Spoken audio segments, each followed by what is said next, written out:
ክብር ለጌታ ይሁን። ላስት ዊክ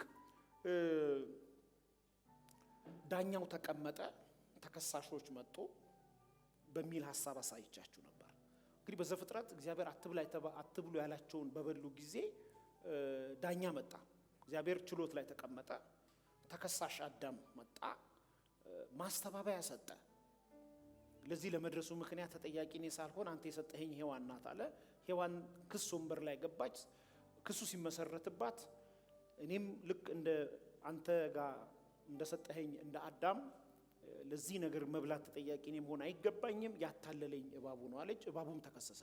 ስለዚህ ከሳሽ ዳኛ እግዚአብሔር፣ ተከሳሽ ሶስቱም አዳም፣ ሔዋንና እባቡ እና እያንዳንዳቸው መከራከሪያ ነጥብ አቅርበዋል። መከራከሪያ ነጥባቸው አሳማኝ ነው አይደለም? ለምሳሌ የአዳም መከራከሪያ ነጥብ ምን ነበረ ከተባለ እኔ እኮ እስከ ዛሬ ካንተ ጋራ በምስራቅ የኤደን ገነት አብረን ስንኖር ነበር። አንድ ቀን በልቻለሁ? አልበላሁም። ተሳስቻለሁ? አልተሳሳትኩም። እችን ሴትዮ ግን ካመጣህብኝ ቀን ጀምሮ ይሄው ስህተት ውስጥ ገባሁ። ምን ማለት ነው? በሌላ አማርኛ አንተ ባታመጣት ኖሮ እንጂ እኔ እኮ አልበላም ነበር። ኦኬ ተሳስተሃል አንተ ራስህ እያለው ነው ያለው።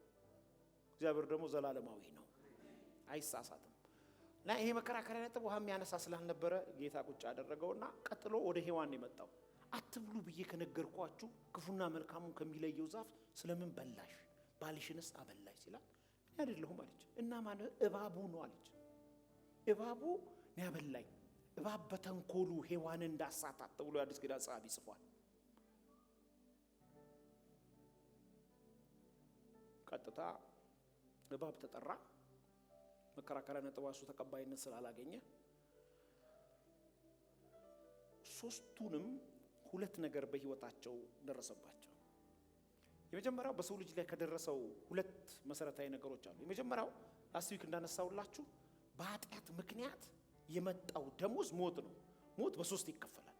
አንደኛው አካላዊ ሞት፣ ሁለተኛው መንፈሳዊ ሞት፣ ሶስተኛው ዘላለማዊ ሞት። እነዚህ ሶስቱ ነገሮች በሰው ህይወት ላይ ክርስቶስ እስኪመጣ ድረስ እየተከናወኑ ቆይተዋል። አሁንም እየተከናወኑ ነው የሚገኙት። ለዚህ ነው ኤፌሶን ምዕራፍ 2 ላይ የማያምነው ማን ነው? የዚህ ዓለም ገዢ የማያምኑትን አይምሯቸውን አሳውሮ መንፈሳዊ ሞት ውስጥ ነው ያሉት። ቤት ሊነዳ ይችላል፣ whatever ምንም ነገር ሊኖረው ይችላል። የሞተ ነው። የቆይቶ ደግሞ ምን ይሆናል? አካላዊ ሞት ይሞታል እድሜው ሲያልቅ። ቆይቶ ደግሞ ነጭ ዙፋን ፍርድ ካለቀ በኋላ ዘላለማዊ ሞት ውስጥ ይገባል። ሰው በክርስቶስ ካልዳነ እኚህ ሶስቱ ፕሮሰሶች በህይወቱ ላይ ይከናወናሉ። እንኪያስ በክርስቶስ የዳኑትስ ምንድነው የሚሆኑት ብያችኋለሁ። የመጀመሪያው ኢየሱስን ባገኙ ጊዜ ሙት የሆነው መንፈሳቸው ነቃ። ስለዚህ ከዘላለማዊ ሞት ድነዋል ማለት ነው። ዘላለማዊ ሞት ድነዋል። ወይንም ደግሞ መንፈሳዊ ሞት በእነሱ ላይ አይሰራም። ዘላለማዊ ሞትም መንፈሳቸው ላይ ህይወታቸው ላይ አይሰራም። መካከል ላይ ግን አካላዊ ሞት አላቸው። ምክንያቱም ስጋን ኢየሱስ የተበጀው በመሞት በኩል ነው። ስጋ አሁን አይበዥም። ጌታ ካልመጣ እንሞታለን። በሞትን ጊዜ የመጨረሻው መለከት ሲነፋ የሞቱትን ሳንቀድማቸው የሚበሰብሰው የማይበሰብሰውን ይለብስና የዛን ጊዜ መበጀትን ለስጋችን ይገኝልናል። ሁለተኛው ወደ ሰው ልጆች የመጣው ዛሬ ሃይላይት ነግሬያችሁ ወደዚህ ማለፍ የምፈልገው እርግማን ነው እና ቀጥታ ዳኛው አትንኩ የተባሉትን በመንካታቸው አትብሉ የተባሉትን በመብላታቸው ከቅዱሱ ከእግዚአብሔር ዘንድ ቀጥተኛ ትእዛዝ ወጥቷል። የመጀመሪያው ትእዛዝ አዳም ከምስራቅ ኤደን ገነት ወጥተህ አየሯ ምቹ ተስማሚ ከሆነበት ቦታ ወጥተህ ጥረህ ግረህ ብላ የሚል የእርግማን ቃል ለአዳምና ለልጆቹ ከዛ ባለ ጀነሬሽን ተላልፏል። ለሔዋንም ተመሳሳይ እርግማን ቃል ላይ መጣው። በምትወልጅበት ጊዜ ምጥሽ ይብዛ፣ ስቃይሽ ይብዛ። ለባብም እንደዛ ነው። ከወንድ ከሴቲቱ የሚወለደው ጭንቅላትህን ይቀጥቅጠው፣ አንተም ደግሞ ሸኮናውን ንከስ። እነዚህ ነገሮች ለረጅም ዓመታት ሆነዋል፣ እየቀጠሉ ያሉም ናቸው አንዳንዶቹ። በክርስቶስ ኢየሱስ ግን በመስቀል በተሰራው ስራ ስለ ሰው ልጆች ፍጻሜ አግኝቷል። ለተቀበልነው ለኛ ሲጠቅማል፣ ላልተቀበሉት ደግሞ አልጠቀማቸውም።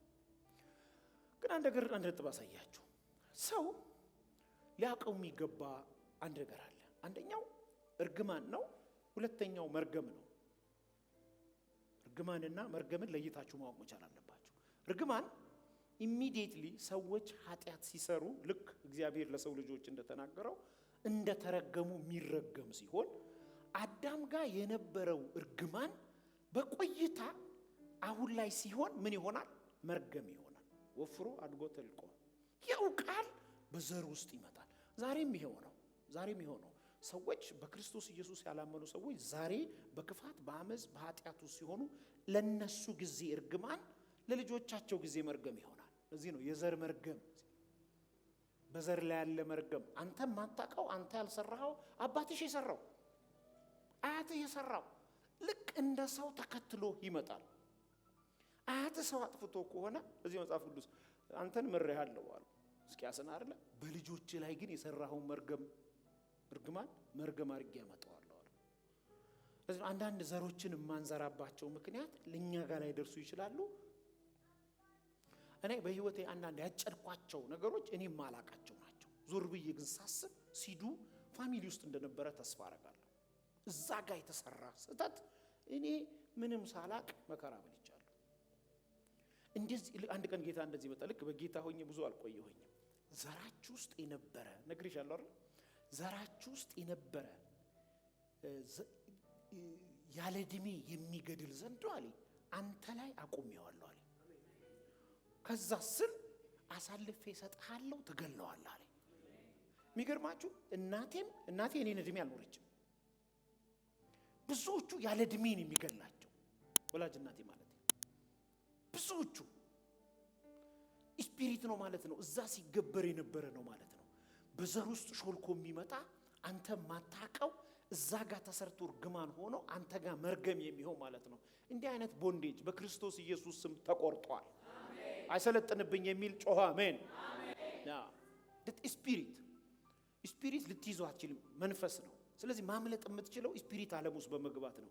የጌታ መንፈስ ከእንደዚህ አይነት አጋንንታዊ መንፈስ ያስመልጣል። አሁን አይታችሁ ከሆነ ፍቺ ስፒሪት ይሄ ዲቮርስ ዝም ብላችሁ ተመልከቱ። እናትህ ጋር ካለ ዝም ብሎ አልመጣም። ሂድ ፈልግ እስቲ። አያትህ ጋር አለ፣ አጎትህ ጋር አለ። ማጣት ዝም ብሎ እኮ አልመጣም። የሆነ ቦታ ላይ ተጀምሮ ነው። አለመከናወን የሆነ ቦታ ላይ ተጀምሮ ነው። ዘር የቀየረ ሰው ብቻ ጮኸ አሜን ይበለኝ። እንዲህ አይነት ነገር ሲሰማችሁ የእናንተን ህይወት መመልከት ይጠይቃችኋል።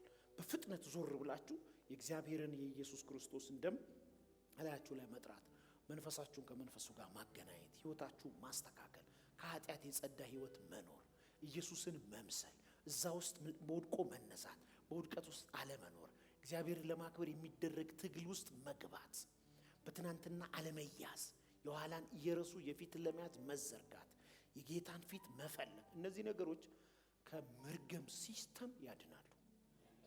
ክብር ለጌታ ይሁን። ግልጽ ነው አይደል? ዛሬ ሰው ከውድቀት በኋላ በህይወቱ 6 ነጥቦች ሆነዋል። የመጀመሪያውና አንደኛው የኃጢአት ተገዢ ሆኗል። የኃጢአት ተገዢ ሆኗል። በክርስቶስ ሲያምንስ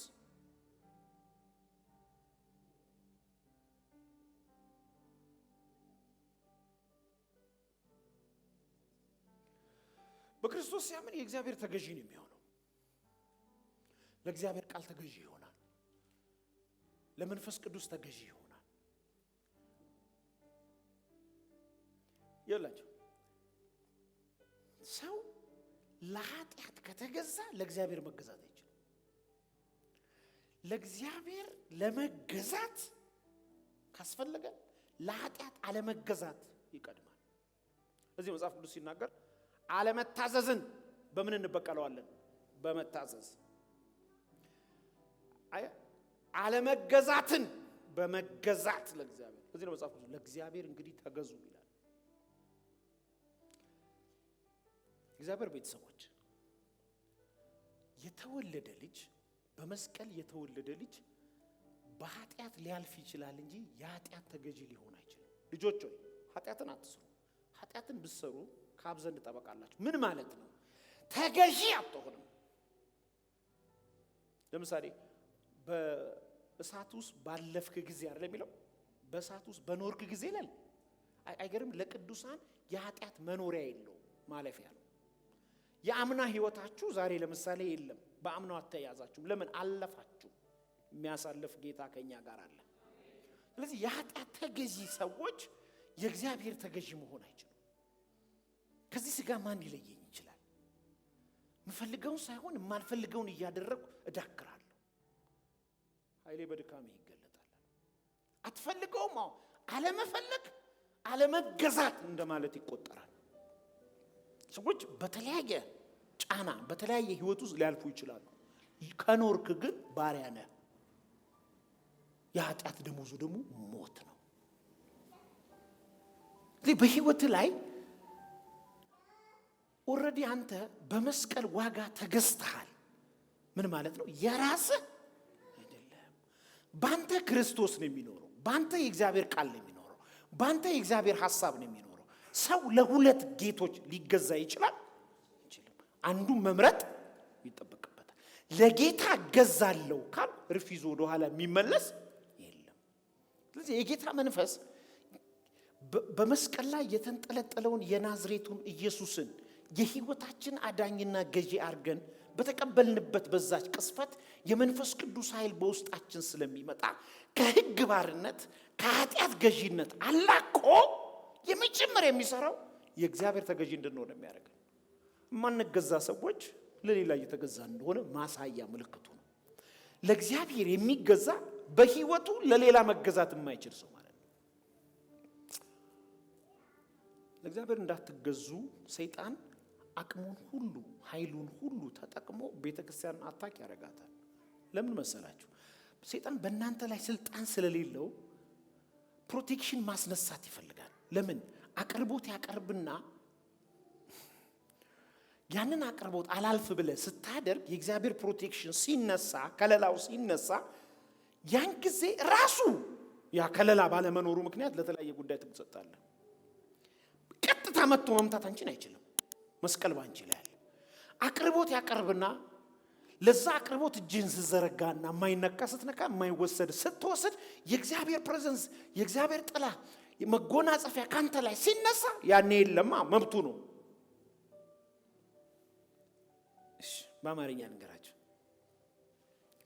ሉቃስ ወንጌል ምዕራፍ 4 ለኔ ብትገዛልኝ አለው። ኢየሱስን ካለው እንዴት አንተን አይልህም? ለኔ ብትገዛልኝ በቅስፈት የዓለምን ሁሉ አይን አሳየውና ይህንን ሁሉ ሀብት ምን አደርግሃለሁ?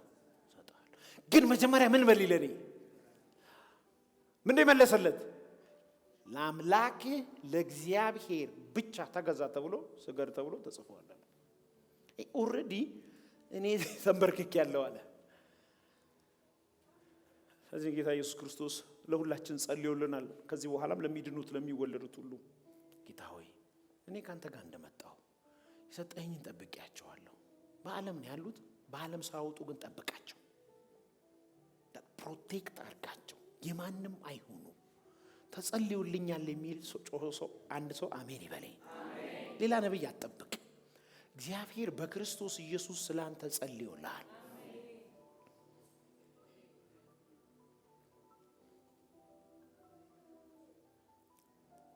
እንድታውቁ የምፈልገው የተገዛ ሰው ዋጋ አለው የለውም? ለምሳሌ የቤታችሁ ያለው ሶፋ ዋጋ አውጥታችሁ የገዛችሁት ሶፋ ከዚህ ማታ ወደ ቤት ተመልሰሽ ስትቀመጪ እንደ ድንገት አፍ አውጥቶ እንዳትቀመጪብኝ ቢልህስ በስነ ስርዓት ተቀመጪ እንደዚህ አታርጊኝ ቢል ያዋጣል እንዴ? አቤት ያዋጣል? ያዋጣል። ለምንድን ነው የማያዋጣው? ምን አውጥታችሁበታል? ገንዘብ። እናንተ አለ የኔ ናችሁ አለ ጌታ። ለማንም ልትሆኑ አትችሉም። ወደ እጅ ያስገባሁትን ደግሞ ከቶ ወደ ውጭ ምን አለው አላወጣው። ስለዚህ አትላላጡ አለ። የኃጢአት ተገዥ ሆናችሁ አትላላጡ። ምን ማለት ነው? ይላል አያምርባችሁም ማለት ሶፋ ባያወራ እንደማያምርበት እኔ እስላችኋል። ያ ነብይ ባላቅ ጠርቶት እርገምልኝ ብሎት ተራራ ቢቀያየር አልረገም አለ ህዝቡ። ምክንያቱም ህዝቡ የሚረገም አይደለም። በሬ ጋጣን ጨርሶ እንደሚመጣ ጠላቶቹን እየጨረሰ ይመጣ የሚያስፈራ ህዝብ። በኋላ ላይ አህያ ላይ ተቀምጦ አህያዋን በዋጋ ነው እኮ የገዛት። መገዛት አለባት ለበለዓም። እየሄዱ እያለ ታላቁ መልአክ ሰይፉን መዞ ቆሟል በመንገዱ ላይ። ይኸው ነብይ ነው ይላል፣ ግን አላየውም። ለምንድን ነው ያላየው? ለእግዚአብሔር ስለማይገዛ። መንገድ ላይ ያገኘውና ቢደበድባት ለምን ደበደባት? ገዝቷታላ። ሐሳቡን ማድረግ አለባታ፣ መሄድ አለባታ፣ ወደ ተባለችበት ማገልገል አለባታ። ፍቃድ የላትማ፣ የራሷ አይደለችማ፣ የተቀመጠባት ናታ። ስራዋ እሷ እሱን መውሰድ ነው። አንድ ቀን ግን አልሄድም አለች። መጣው አፍ አውጥታ ይላል። ስለምንድን ነው መቀጠቀጠኝ አለች። አህያ አወራች ነው የምልህ እኮ የእግዚአብሔር ቤተሰቦች። አስበዋል? አህያ ስታወራ በላም አለችው። ድንግጦ ለምንድን ነው የምትመታኝ ስትለው ለምንድን ማትሄጂው ብሎ አይመልስላትም። ያበደ ሰው እኮ የሚለውን አያውቅም። ካበድክ እኮ የምትለውን አታውቅም። ቢያንስ አወራች ብለህ ዘላ አትወርድም እንዴ አንተ? አህያ እያወራ ነው ትቆማለህ። የኃጢአት ተገዢ የሆነ ሰው፣ ባሪያ የሆነ ሰው ማስተዋል አይችልም። በኢየሱስ ስም አህያ አወራኝ እኮ ይባላል እንዴ? አንተ ጅብ ሲያሳድድ አድረህ ጠዋት ተነስተህ ስራ ከገባህ እኮ ጤነኛ አይደለም። ጫተራ ለጫተራ የሚያዟዙር መንፈስ ይዞ ሱፍህን ለብሰህ ከወጣ በኢየሱስ ስም ብለህ ቤት ተመልሰህ መጸለይ ነው ያለብህ። ጭንቅላት ላይ ሲወቅጡ ቡና ካድራ እንደ ኖርማል ሰው ተነስተህ እንዴት ትገባለህ አንተ? በስማም ማለት ነው ያለብህ። አንድ ሰው ጮህ በስማም ይበልስ። የሌለ ህልም በአእምሮ ላይ ከመጣ እንደ ኖርማል ሰው ዝንጥ ብለህ መውጣት የለብህም። ሰምቲንግ ሮንግ ገብተህ ማጥራት ነው ህልምን ያለ። ጻድቅ እንቅልፍ የጣፈጠ ነው። ህልም ደግሞ ከእግዚአብሔር ዘንድ የሚለቀቀው ከስራ ብዛት ሊመጣ ይችላል። ግን ተከታታይ የሆነ ቅሽት መጠራጠር አለብህ። ውሎህን ማስተካከል አለብህ። ለምን መጣት? በዋጋ ስላወጣባት። እግዚአብሔር ልጆቹን ለራሱ ዓላማ ስለሚፈልግ ለራሱ እንዲገዙለት ይፈልጋል። የተቀመጠብን አለ፣ በዋጋ ገዝቶናል። እላያችን ላይ አለ። ዮሐንስ ወንጌል ምዕራፍ 5 ላይ ያለችው ያቺ አህያ ትዝ ይላችኋል። ወደ አንድ ከተማ ትገባላችሁ። በከተማው ዳር ላይ በገመድ ታስራ የምታገኝ ምንድነች ውርንጭላ ታገኛላችሁ። ፈታችሁ አምጡልኝ። ለማን ነው ቢሏችሁ ለጌታዬ ነው በሉት። ስሙ ገዢ ነው። ለጌታዬ ይበልጣል። አመጡለት፣ ተቀመጠባት። ወደ ኢየሩሳሌም ዘንባባ እያነጠፉ ለምን? እለዋ ላይ ያለው ነው። ተገዝታለታለች፣ አስነጠፈላት። ሄዳም አታውቅም። ክብራችን፣ የቤተ ክርስቲያን ክብር፣ የቪዥናችን ክብር ለእግዚአብሔር ልጅ ለኢየሱስ መገዛት ነው።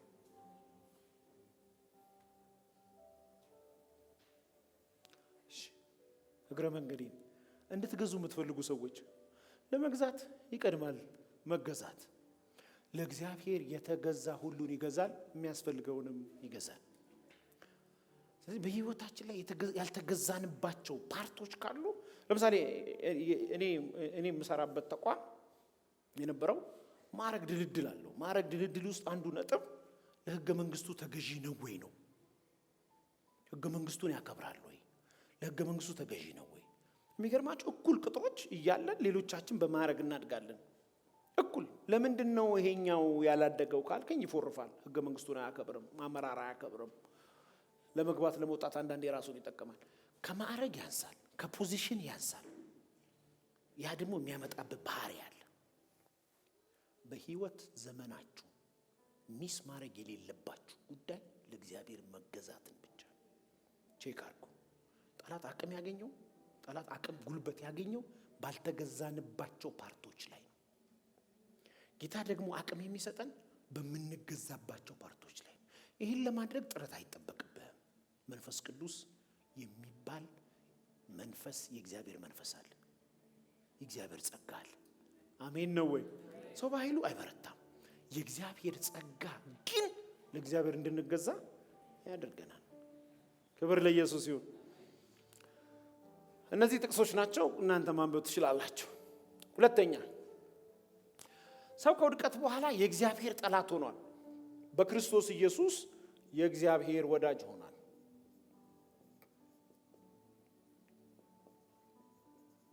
የእግዚአብሔር ወዳጅ ከእንግዲህ በኋላ ልጆች ናችሁ፣ እንደ ባሪያ አላያችሁ፣ ወዳጆች ናችሁ እንጂ ወዳጆቼ እላችኋለሁ፣ ልጆቼ እላችኋለሁ እንጂ ባሪያዎች አይደላችሁ።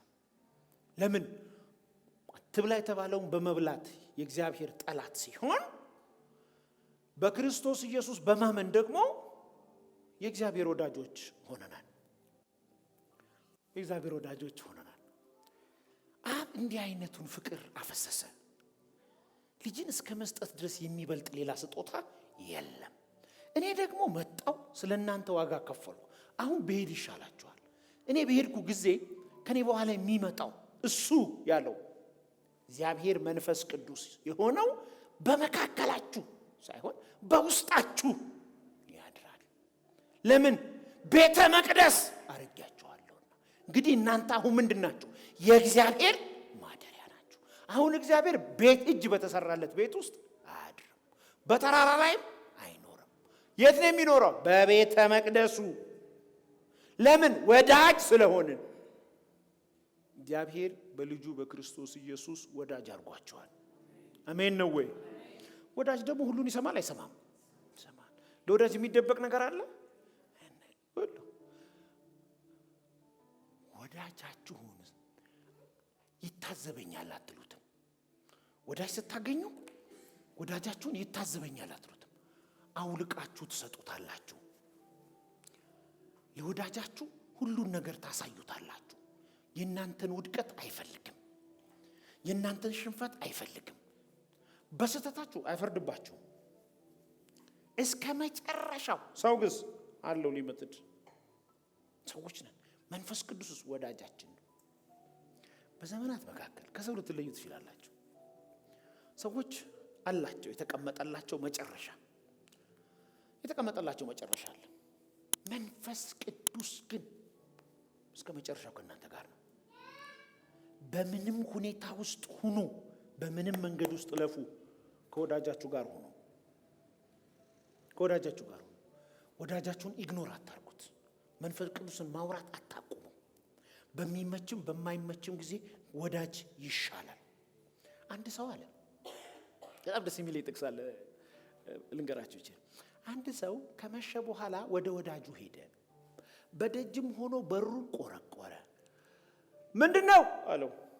ወዳጄ ከሩቅ ሀገር ወዳጄ መጣብኝ፣ እንጀራም አበድረኝ ነገ ስጋግር ሰጣለሁ አለው ይልና በውስጥ ያለው ወዳጁ ለዚህኛው ወዳጁ ምን ቢመልስለት ጥሩ ነው? እኔና ልጄ ተኝተናል፣ ባልጋ ላይ ምን ያለ ነው፣ በሩንም በመቀርቀሪያ ቀርቅረነዋል፣ በልቶ እባክህ ተወን ተኝተናል አለው ይላል። አብዝቶ ከመቆርቆሩ በወዳጁ ቤት ከመቆርቆሩ የተነሳ ከእንቅልፉ ተነስቶ መቀርቀሪያውን አውርዶ እንጀራ ሰጠው ይላል። እንኳን ወዳጁ ሆነ።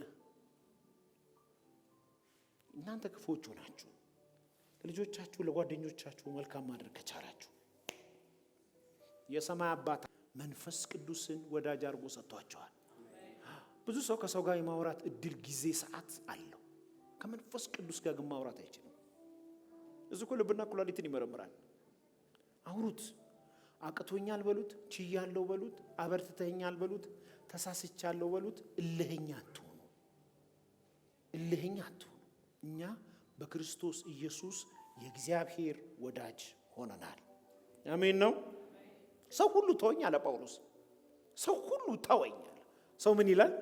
ይተዋል ማለት ነው። ሁሉ ተውኛል። ጌታ ግን ጎኔ ቆሞ ምን አደረገኝ? አበረታኛል። አየህ፣ ወዳጅ አለ። እናት ልጇን ልትረሳ እኔ ግን ምን አልልሽም፣ ወዳጅ አለ። ስንት ትልልቅ ውሳኔዎችን ወዳጃችሁ የምታማክሩ፣ ለትንንሹ ውሳኔዎቻችሁ ራሳችሁ አክቲቭ የሆናችሁ ሰዎች ደህና ናችሁ? እንዴት ናችሁ? የውሳኔ አካል የወዳጃችን ጭምር ነው። በእኛ ቤት እየኖረ ነው ያለው። አሜን ነው። አንድ ቀን እንደዚህ የሚል ድምፅ ሰማሁ። ለራሴ መስማት መብቴ ነው። አትረብሸን የሚል ድምፅ ሰማሁ። አትረብሸን እና ምንድን ነው? ለካስ አብ ወልድ መንፈስ ቅዱስ መኖሪያ አድርገውኛል። እና ዛሬ ምናልባት ለአንድ ሰው አትረብሸን እያለ ቢሆንስ? እኛ የሕያው የእግዚአብሔር ቤተ መቅደስ ነን። ክብር ለኢየሱስ ይሁን። በደንብ አሜን በሉ። እኔ የእግዚአብሔር ቤተ መቅደስ ነኝ በሉ። አታማርሩት ይላል መጽሐፍ ቅዱስ። በሌላ ስፍራ ላይ አለ፣ ለቤዛ ቀን የታተማችሁበትን ቅዱሱን የእግዚአብሔርን መንፈስ ምን አታርጉት? አታማሩት። ለምን? መኖር ያርጓቸዋል። ለምን? ቀድሷቸዋል። ለምን? በእናንተ እየኖረ ነው ያለው እሱ። በነገራችን ላይ በድካማችሁ ደግሞ ሊራራላችሁ እሱ በውስጣችሁ አለ ይላል። የሚራራም ነው። ደግሞ ሌላ ስፍራ እንደዚህ ይላል፣ ወደ እውነት የሚመራችሁ የእግዚአብሔር መንፈስ ከእናንተ ጋር አለ ይላል። ለዚህ መጽሐፍ የሚሰማኝ ቢኖር በእርጋታ ይቀመጣል። ከዛስ ከመከራ ስጋት እንደ ገደል ማሚቱ ለመስማት የምትፈልጊ እህቴ አስቴ፣ ይህ መንፈስ ነው። መንፈስ ቅዱስ ልጆቹን የሚያወራበት ድምፅ አለ። በጎቼ ምንን ይሰማሉ? ልዩ ልዩ ነው መስሚያ። ከዛ ምን ይሉኛል? አይገርምህም? የፈጠረህ እንድትሰማው ማድረግ የሚችልበት የራሱ ዊዝደም አለው። እንኳን አንተና አይደለም የእጆቹ ስራ ያውሩት ነው። አንድ አክስት አለችኝ እኔ ጋር።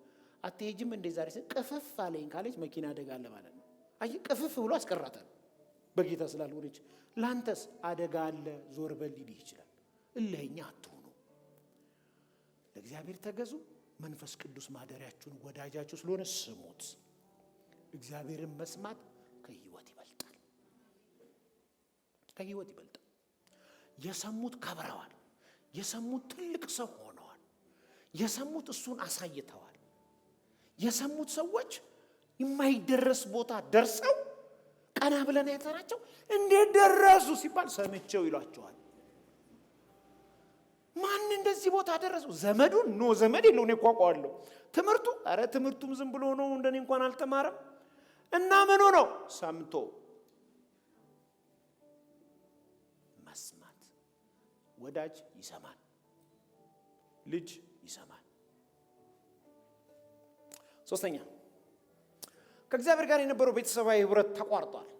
አትብላ የተባለውን ነገር በመብላት ፈለሹ። ለምሳሌ በፊት የነበረውን ህብረት ታስታውሳላችሁ? በማለዳና በማታ እየመጣ አዳም አዳም ሲለው አቤት ጌታዬ አቤት አምላኬ ብሎ ፌሎሺፕ ነበረው። የአባትና የልጅ ቤተሰባዊ ግንኙነት ነበራቸው። አብረው ነበር የሚውሉ ጧት ጧት ደግሞ ማታ ማታ። የሰው ልጅ ብቸኛ ደስታ ከእግዚአብሔር ጋር ያለው ህብረት ነው። ምንም ብታገኘን ይሄ እግዚአብሔር ምስክሬ ነው፣ የደስታሽ ጥግ አይደለም። አልደረስሽበትም። ስትይዩ ባዶ ነው፣ ባዶ ነው። የሆነ ነገር ትልቅ የመሰለ እስክደርስበት ነው። ካስከው በኋላ ምንም ነው። ብልጫ ያለው ህይወት በምድርም በሰማይም ከእግዚአብሔር ጋር ጤነኛ ህብረት ነው። የሰው ልጅ ክፍተቱ ብቸኛ ክፍተቱ የሚዘጋው በመንፈስ ቅዱስ ጋር ያለው ህብረት ነው። ያ ህብረት በኃጢአት ምክንያት ተቋረጠ። አሁንስ በክርስቶስ መስቀል ምክንያት ተቀጥሏል። ለዚህ መጽሐፍ ቅዱስ አንደኛ ዮሐንስ ምዕራፍ 4 ላይ ህብረታችን ከልጁ ከኢየሱስ ክርስቶስ ጋር ነው ይላል። ለምን? በሞት በኩል የእግዚአብሔር ልጅ ያደረገን። አባ ስንለው እግዚአብሔርን አቤት የሚለን እኔ በክርስቶስ ውስጥ ሆኜ ሲያይ ብቻ ነው። ከዛ ውጭስ የሚንበለበል እሳት ነው። በዚህ ጋርስ የበረደ እሳት ነው። ሲጀምርም አያውቀው። ዓለምን ሁሉ በክርስቶስ አድኗል። አቤት ምን ፈለክ ልጄ? እሺ የሚለኝ ክራይስት ውስጥ ሲሆን ነው። ለብዙ ሰው ህብረትና ጊዜ ያላችሁ በግል ህይወት የሌላችሁ የሌለን ሰዎች ጫው ምን ነበር ያልሽኝ? ለራስ ስትል ካልጣፈጥክስ ድንጋይ ነህ ተብለህ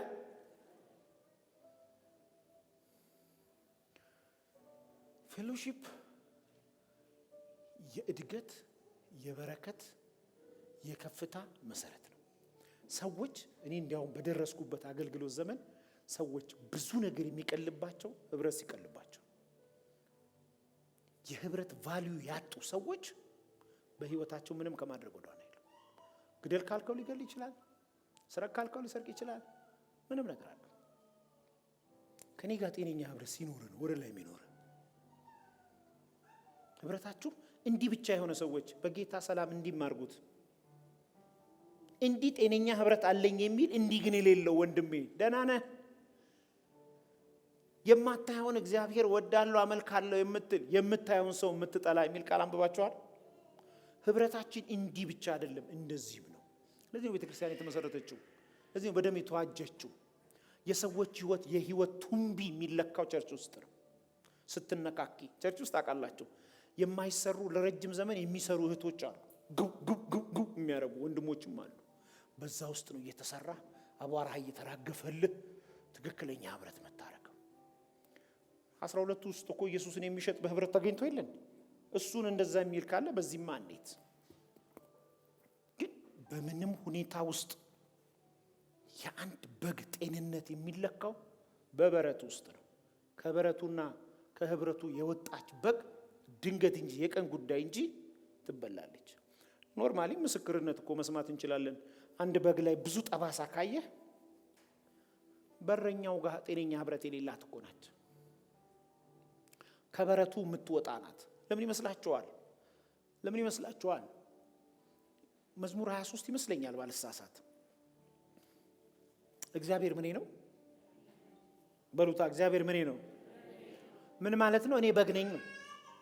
እግዚአብሔር እረኛ ከሆነ አንተ ምን ትሆናለህ? ይሄንን ዳዊት ሲጽፍ በላይፉ ያውቃል። ዳዊት 10 በጎች ቢኖሩት እየመራቸው እንደዚህ እየሄደ በዱላ ወደዛ ስትሄድ በዚህ ጋር ስትሄድ ወዴት ነው የምትወስደን ብሎ ቢጠይቁት፣ ለምሳሌ ነው ዛሬ የውሃ ቀን ነው፣ ትናንት ስለበላችሁ ውሃ ስለሚያስፈልጋችሁ ውሃ ጠጣላችሁ ብሎ ወደ ውሃ ቦታ እየወሰዳቸው ነው።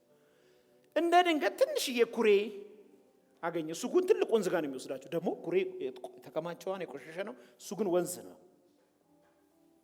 ለበጎቹ የሚያስፈልጋቸውን ያውቃል። ከበጎቹ መካከል አንዷ በግ ሮጣ ሄዳ ኩሬው ጋር ያለው ልትጠጣ ስትል ያየላት ትልቅ ስለሆነ ይመታታል። አሁንም ሌላ ኩሬ ስታይ ስታስቸግረው እግሯ እንዲያርጉ ያስራታል። ስንት እግር ትሆናለች?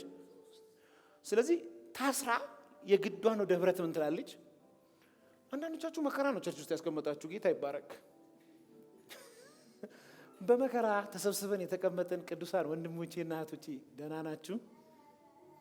ለምሳላችሁ በርካታ ሰዎች ተወለዱ እንጂ ስላላደጉ መከራን ነው ማኔጅ ማድረግ የሚችሉት እንጂ ብለሲንግን ማኔጅ ማድረግ አይችሉም። ሰክሰስ ብዙ ሰዎችን ከኢየሱስ አርቋል። ሰክሰስ አርጎ ሰጥቶ ከምትወጣ የሆነ ነገር አርጎ ብትቀመጥ ያዋጣዋል። እንዲህ ያረገች ሄደች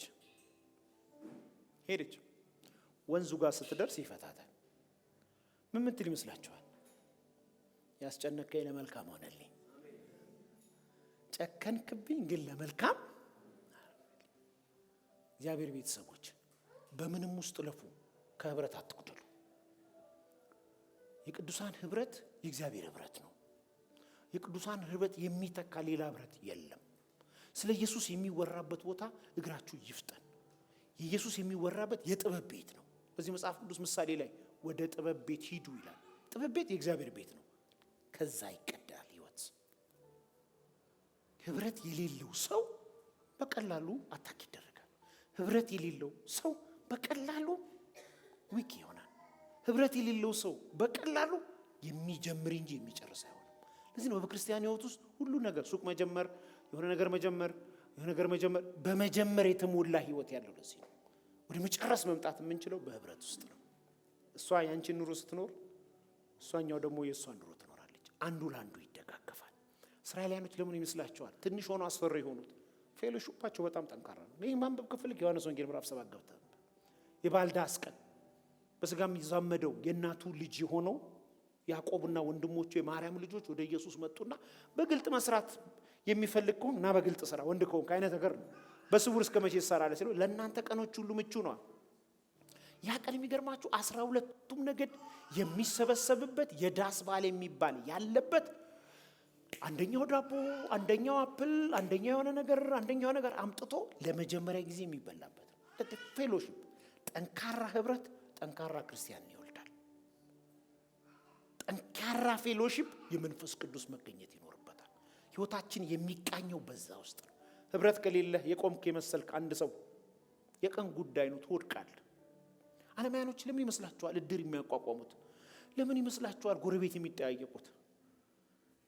ህብረቱ ስለሚያስፈልግ። እኛ ደግሞ የቅዱሳን ህብረት የሚባላል። የቅዱሳን ህብረት አንዱ በአንዱ ነው። ዛሬውን ቃል እያስታወስኩ አታውቁም ማለት አይደለም። ከኔ ብዙ የምታውቁ ሰዎች እንዳላችሁ አውቃለሁ። እያስታወስኳችሁ መንፈስ ቅዱስ በእኔ አልፎ የሚያስታውሳችሁ ለህይወት አይመስላችሁም?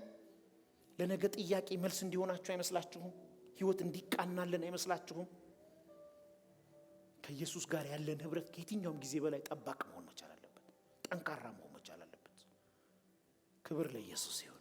ስለምወዳችሁ ይህን ነግራችኋለሁ። ቸርቻችን በዚህ የተሳሰረች መሆን መቻል አለባት። አንዱ ለአንዱ ቀይ መስመር መኖር አለበት ብዬ ብዙ አላስብም ከቅድስና ውጪ። ከዛ ውጪ ግን ግልጥ አድርጎ ራሳችሁ የምትፈልጉትን ነገር ነው የሚያስፈልግ ነገር እንድንመጣ ክፍት ይሁን። ከእግዚአብሔር ጋር ህብረት ለመኖራችሁ ምልክቱ ከኔና እዚህ ካለው ጉባኤ ጋር ጤነኛ ህብረት መኖራችሁ። ጌታ ይባርከኝ። መጨረሻ የሰይጣን ተገዢ ሆኗል። አሁን እባብና ጊንጡን ትረግጡ ዘንድ በጠላት ኃይል ሁሉ ላይ ሰጥቻቸዋለሁ። ስልጣን ሰጥቻቸዋለሁ። የሰይጣን ተገዢ ሆኗል።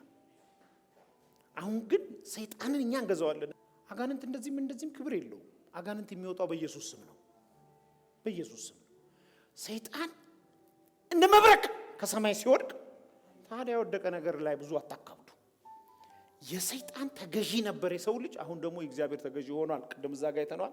ነገር ግን እኛ ራሱ አሁን ሰይጣንን እንገዛዋለን። በማስም በኢየሱስ ስም። ክብር ለጌታ ይሁን። እዚህ ጋር ብዙ አልቆየም። ፎርጅድ ነገሮች ላይ በእግዚአብሔር ፊት የመቆም ድፍረት አልነበረውም በኃጢአት ምክንያት። አሁን ግን አባ ምን ብለን የምንጣራበትን የልጅነት ስልጣን ተሰጥቶናል። በምንም ሁኔታ ውስጥ ሁሉ እንደውም አንድ ደስ የሚል ጥቅስ አለ። ዓርብ ቀን ጀምረናል ታስታውሱ እንደሆነ በሲኦል ሆድ ውስጥ ሆኜ ዮናስ 3 አንባችሁ ታቆጥራል። በሲኦል ሆድ ውስጥ ሆኜ ቅዱሱን በተቀደሰ መቅደሱ ላይ ወደሱ ጮክ ሰማኝ የሚል ቃል አየ። አቅም አለን። ብሉይ ኪዳን ላይ ይሄ ካለ በአዲስ ኪዳን ደግሞ እንዴት አቅም አለ? በአብ ፊት መቆም እንችላለን። አሜን ይሆንልን። ለመጨረሻ ከእግዚአብሔር ክብር ጎድሏል። አሁን ደግሞ እግዚአብሔር መጎናጸፊያ በላያችን ላይ አለ። በእግዚአብሔር ፊት በክብር እንቆማለን። አሁን ለምን? ዋጋችን ስለተከፈለልን። አሜን። ክብር ለኢየሱስ ይሁን። ይህን አገልግሎት ለመደገፍ ከስር ባስቀምጥ ነው የባንክ አካውንት እንድትጠቀሙና የወንጌልን ስራ አብራችሁን እንድትሰሩ እያልን ዩቲዩብ ቻናላችንን ሰብስክራይብ በማድረግ ፌስቡክ፣ ኢንስታግራም እና ቲክቶክ አካውንታችንን ፎሎ በማድረግ የጌታን ስራ እንድትደግፉ ጥሪ እናቀርብላችኋለን። ለበለጠ መረጃ በእነዚህ ስልኮች ተጠቅመው ይደውሉ። ተባረኩ።